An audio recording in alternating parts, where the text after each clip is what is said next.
আসসালামু আলাইকুম রহমতুল্লাহি ওবরকাতুহ। সম্মানিত দর্শক, ডক্টর মোহাম্মদ ইউনূসের যে লন্ডন সফর, সেই লন্ডন সফরের অনেকগুলো বিষয় নিয়ে বাংলাদেশে আলোচনা সমালোচনা রীতিমতো তুঙ্গে। বিভিন্নজন বিভিন্নভাবে বিষয়টি বিশ্লেষণ করার চেষ্টা করছেন। পবিত্র ঈদুল আজহার পর সেনাপ্রধানের সঙ্গে তার যে বৈঠক এবং সস্ত্রীক সেনাপ্রধান যেভাবে তার সঙ্গে দেখা করেছেন এবং তাদের দুজনের মধ্যে যে বডি ল্যাঙ্গুয়েজ, সেখানে স্পষ্টতই বোঝা যাচ্ছে যে বরফ গলেছে। ডক্টর মোহাম্মদ ইউনূস যেভাবে হেসেছেন, তারপরে সেনাপ্রধান যেভাবে তার যে খুশি, সেই খুশির তিনি চেপে রাখতে পারেননি। তাতে মনে হয়েছিল যে গত কয়েক মাসে সেনাপ্রধান এবং ডক্টর মোহাম্মদ ইউনূসের মধ্যে যে দূরত্ব তৈরি হয়েছিল, সেটা এই পবিত্র ঈদুল আজহার এই সময়টিতে কেটে গেছে এবং এর পেছনে নানা রকম আন্তর্জাতিক চাপ, সেটা ইউনূস সাহেবের উপরও হতে পারে, সেনাপ্রধানের উপর হতে পারে, যা হোক, যার প্রেক্ষিতে তাদের মধ্যে একটা সৌহার্দ্যপূর্ণ সাক্ষাৎকার হয়েছে। এবং আর আশ্চর্য ব্যাপার হলো যে এই সাক্ষাৎকারটির আগে সেনাপ্রধান যে সাক্ষাৎ করলেন, তার আগে ডক্টর মোহাম্মদ ইউনূস জাতির উদ্দেশ্যে একটা ভাষণ দিয়েছেন এবং সেই ভাষণে তিনি সরাসরি বিএনপিকে এবং সেনাপ্রধানকে একটা চ্যালেঞ্জ ছুড়ে দিয়েছেন। যেন তেন চ্যালেঞ্জ নয়, বিএনপির পক্ষ থেকে, সেনাপ্রধানের পক্ষ থেকে যুগপৎ একটা চ্যালেঞ্জ ছিল যে ডিসেম্বরের মধ্যে নির্বাচন হবে এবং নতুন বছরে 2026 সনের জানুয়ারিতে একটি নতুন সরকার ক্ষমতায় আসবে।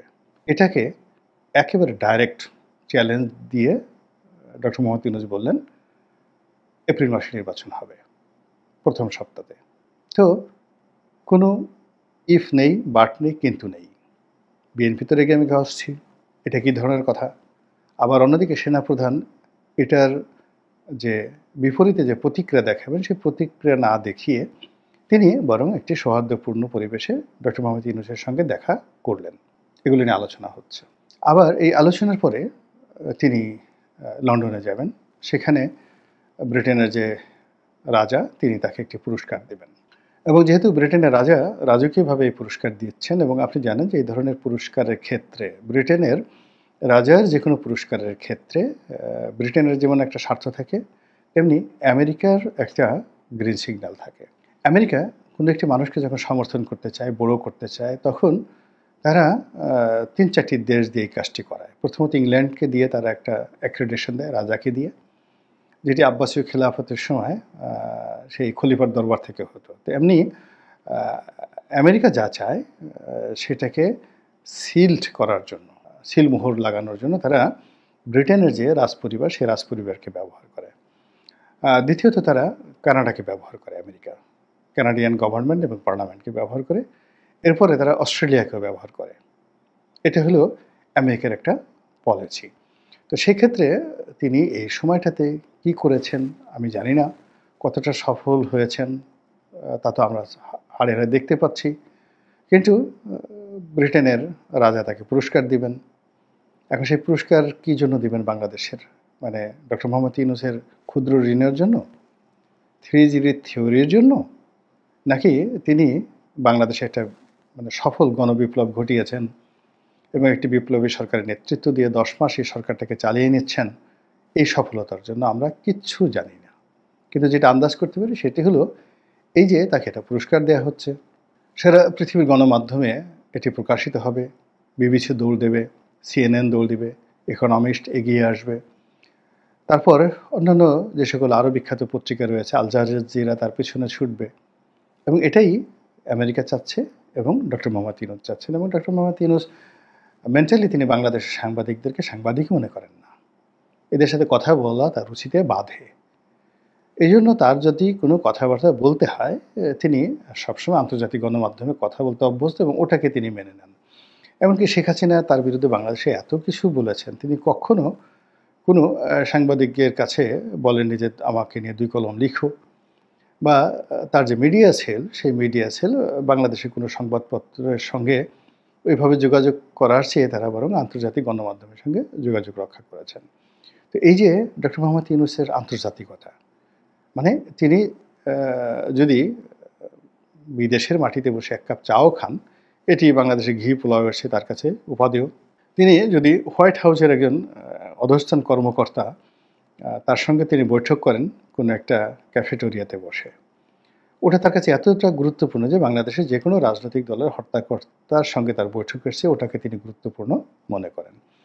তো সেই যে আন্তর্জাতিক যে লবি তার রয়েছে, সেই লবির ক্ষেত্রে যদি আপনি বিচার করেন, বিশ্লেষণ করেন, তাহলে একমাত্র আওয়ামী লীগের সেই আন্তর্জাতিক লবিটা রয়েছে, যারা ডক্টর মোহাম্মদ ইউনূসের সঙ্গে ইন পারসন যোগাযোগ রক্ষা করতে পারে। সেই প্রসঙ্গে পরে আসবো। তার আগে যেটা বলে নিই, সেটা হলো তিনি যে লন্ডন যাবেন, লন্ডন যাওয়ার পরে তার সঙ্গে তারেক রহমান সাহেবের একটা বৈঠক হতে পারে। এটি নিয়ে সবাই ইমাজিন করছেন, এটার কোনো সত্যতা নেই, এটার কোনো বাস্তবতা নেই।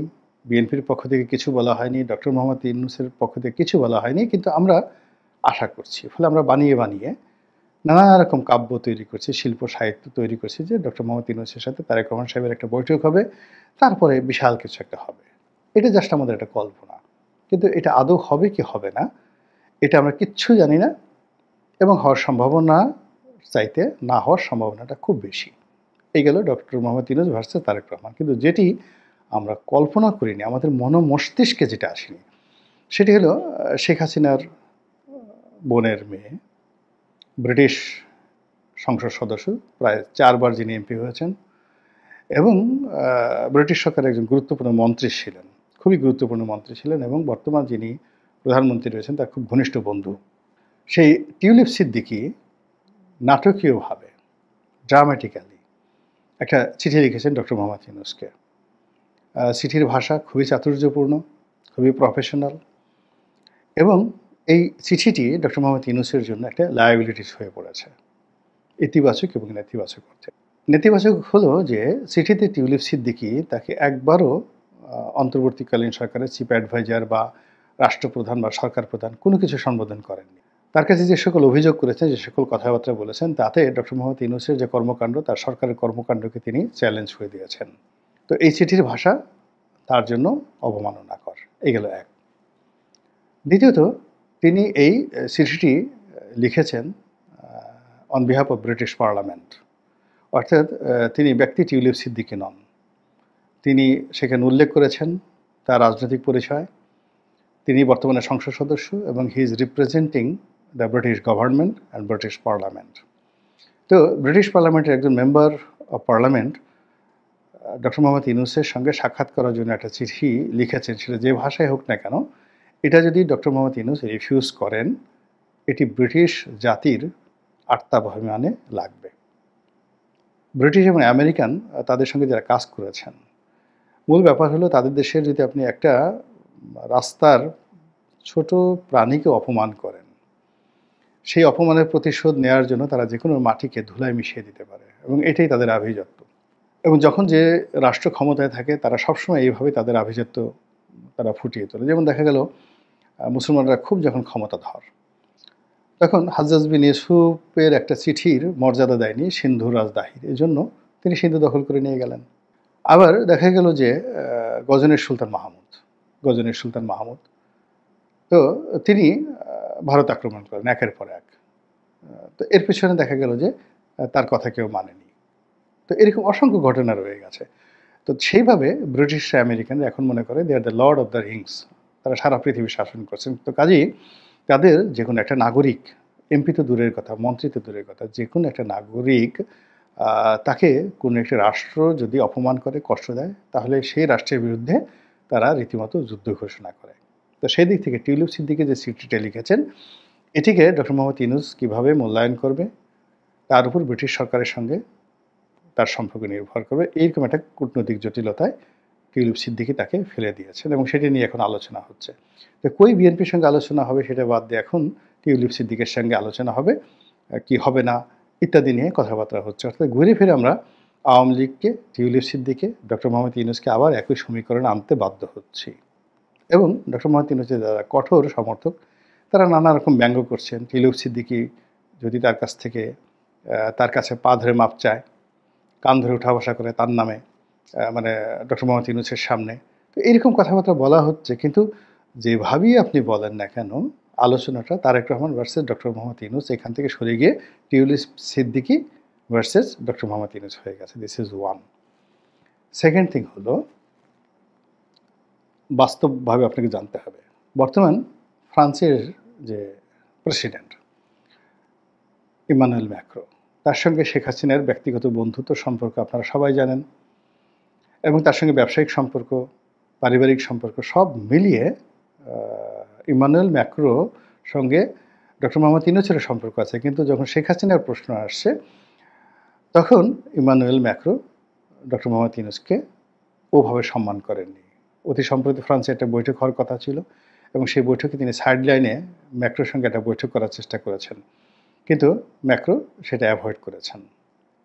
ইট মিনস ফ্রান্সের সাথে ম্যাক্রোর সাথে শেখ হাসিনার যে সম্পর্ক, ওই সম্পর্কটা এখন ডক্টর মোহাম্মদ ইউনূসের জন্য গলার কাটা হয়ে গেছে, আর শেখ হাসিনার জন্য it's a plus point. Similarly British রাজনীতিতে আওয়ামী লীগের যারা নেতাকর্মী রয়েছেন, সেখানে তাদের যথেষ্ট গুরুত্বপূর্ণ ভূমিকা আছে। এবং শেখ হাসিনা যখন ক্ষমতায় ছিলেন, লেবার পার্টিকে ক্ষমতায় আনার জন্য ব্রিটেনে যে সকল আওয়ামী লীগের নেতৃবৃন্দ রয়েছেন, they had a huge investment. অনেকে অভিযোগ করেন যে বাংলাদেশ থেকে হাজার হাজার কোটি টাকা গেছে ইংল্যান্ডে টিউলিপ সিদ্দিক এমপিকে বানানোর জন্য এবং লেবার পার্টিকে ক্ষমতা আনার জন্য। এই একই ঘটনা ঘটেছে। আবার অনেকে যেমন বলেন যে ডোনাল্ড ট্রাম্পকে ক্ষমতা আনার জন্য শেখ হাসিনা হিউজ ইনভেস্টমেন্ট করেছেন, সেখানে হিউজ ইনভেস্টমেন্ট করেছেন। তো হিউজ ইনভেস্টমেন্ট করার কারণে কি হচ্ছে, আপনি দেখেন জয় সেখানে 1 ঘন্টার নোটিশে আমেরিকাতে নাগরিকত্ব পেয়ে গেল। এটা সম্ভব না, আমেরিকার মতো জায়গাতে এটা এত ইজি নয়।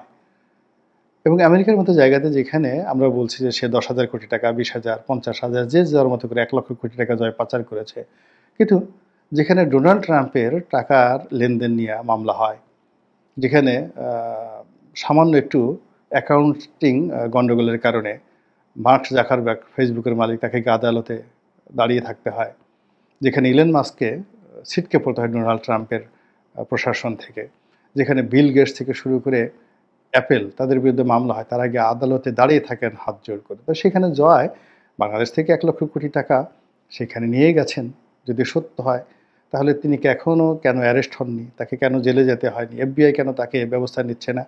ইট মিনস দুটোর একটা মানে ঘটিত, অর্থাৎ সরকারের সাথে তার এমন একটা সম্পর্ক যে সমস্ত যা কিছু টাকা পয়সা নিয়েছে এটা আমেরিকা কাউন্ট করছে না, অথবা দেখা গেল তিনি কিছুই করেননি। দুটোর একটা। সামহাউ আমেরিকাতে যে আওয়ামী লীগের একটা লবিং গ্রুপ রয়েছে এবং সেটা স্ট্রং, যা কিনা এখনও জয়কে সেখানে শক্তিশালী করে রেখেছে।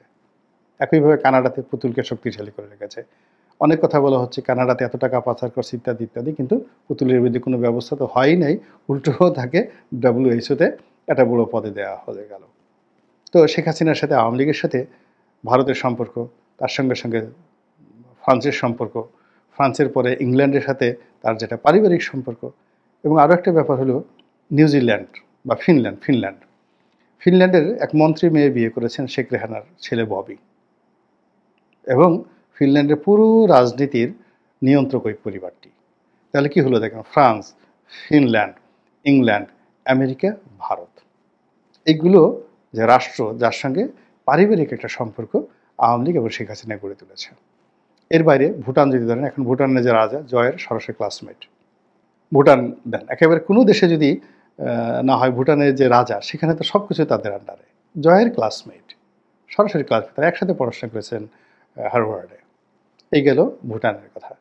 মধ্যপ্রাচ্যে যান, বাদশাহ সালমান, আপনার মনে আছে বাদশাহ সালমানের যে ছেলে মোহাম্মদ বিন সালমান, যিনি এখন সারা বিশ্বের সবচেয়ে ক্ষমতাধর ব্যক্তি, তিনি এই শেখ হাসিনা যদি ক্ষমতায় থাকতেন তাহলে এই ওনার তো পতন হলো তো 2025 সনে, এই 25 সনের জানুয়ারি মাসে বা ফেব্রুয়ারি মাসে প্রিন্স সালমানের বাংলাদেশে আসার কথা ছিল, এবং দেয়ার ওয়াজ এ হিউজ সাউদি ইনভেস্টমেন্ট। তারা এখানে রিফাইনারি করা থেকে শুরু করে সব কিছু করার একটা প্ল্যান ছিল, এবং it's is a personal relationship between Sheikh Hasina এবং যাকে বলা হয় সৌদি আরব, কাতার। এই যে কাতারের যে বর্তমান আমিরের যে বাবা, তার সঙ্গে শেখ হাসিনার ব্যক্তিগত বন্ধুত্ব, তার পার্সোনাল ফ্রেন্ডশিপ। আমি সাক্ষ্য দিয়েছি, চ্যালেঞ্জ দিয়ে এটার সাক্ষ্য দিচ্ছি। তো কাজেই কাতারের আমির কোনো অবস্থাতেই এই পারিবারিক সম্পর্কে বাইরে যাবেন না, এবং তার বাবা যেহেতু এখনও আছেন। তো এই যে ঘটনাগুলো ঘটছে, অর্থাৎ আওয়ামী লীগের যে আন্তর্জাতিক কানেক্টিভিটি, সেই আন্তর্জাতিক কানেক্টিভিটির যদি প্রেশার থাকে, সেই প্রেশারটা ডক্টর ইউনূসের যে আন্তর্জাতিক কানেক্টিভিটি আছে এর সঙ্গে একটা সমঝোতা হওয়ার সম্ভাবনা থেকে যায়। যে সমঝোতাটা রাজনীতিতে আসলে কোনো কিছুই অসম্ভব নয়, কোনো কিছু অসম্ভব নয়। তাই আমি যেটা বললাম যে এই যে সমঝোতা যেটা দেখেন যদি ডক্টর মোহাম্মদ ইউনূসের সাথে আওয়ামী লীগের হয়, আওয়ামী লীগের সঙ্গে যদি জামাতের হয়, জামাতের সঙ্গে যদি এনসিপি থাকে, তাই এনসিপি, আওয়ামী লীগ, ইউনূস এরা যদি সব এক হয়ে যায়, অপোজিট সাইডে যদি বিএনপি একা থাকে, তার সাথে সাথে ছোট ছোট দলগুলো থাকে, আপনি রাজনীতিটা দেখেন তো কতটা জটিল হয়ে যায়। এই যে আমি যে যুক্তির যে কথাগুলো বললাম, এ সবই কিন্তু মানে দার্শনিক দৃষ্টিকোণ থেকে যুক্তিগুলো উপস্থাপন করা, এটার একটারও কিন্তু কোনো রিয়ালিটি নেই, কিন্তু ঘটনাগুলো ঘটে যাচ্ছে। এবং এই যে যেমন টিউলিপ সিদ্দিক এরকম একটা চিঠি লিখবে, এরকম একটা ঘটনা হবে, আমরা তো কল্পনা করিনি। আগামীতেও এর চেয়েও জটিল এবং আশ্চর্য ঘটনা ঘটে যেতে পারে। ভারত যেভাবে জেদ ধরে আছে, ভারতের সাথে সম্পর্ক করতে গেলে ডক্টর মোহাম্মদ ইউনূস তো আমরা এখন সবাই নিশ্চিত যে তিনি এপ্রিল মাসে নির্বাচন কথা বললেও এপ্রিল মাসে তিনি যাবেন না। তো তাকে যদি দীর্ঘমেয়াদে ক্ষমতায় থাকতে হয়, তাকে অবশ্যই ভারতের সাথে বন্ধুত্ব করতে হবে, নো ওয়ে। সেক্ষেত্রে ভারত কি বিএনপির সাথে সমঝোতা করে দেবে, জামাতের সাথে করে দেবে, নাকি আওয়ামী লীগ, জামাত, ডক্টর মোহাম্মদ ইউনূস তাদের সঙ্গে একটা সমঝোতা করার চেষ্টা করবে?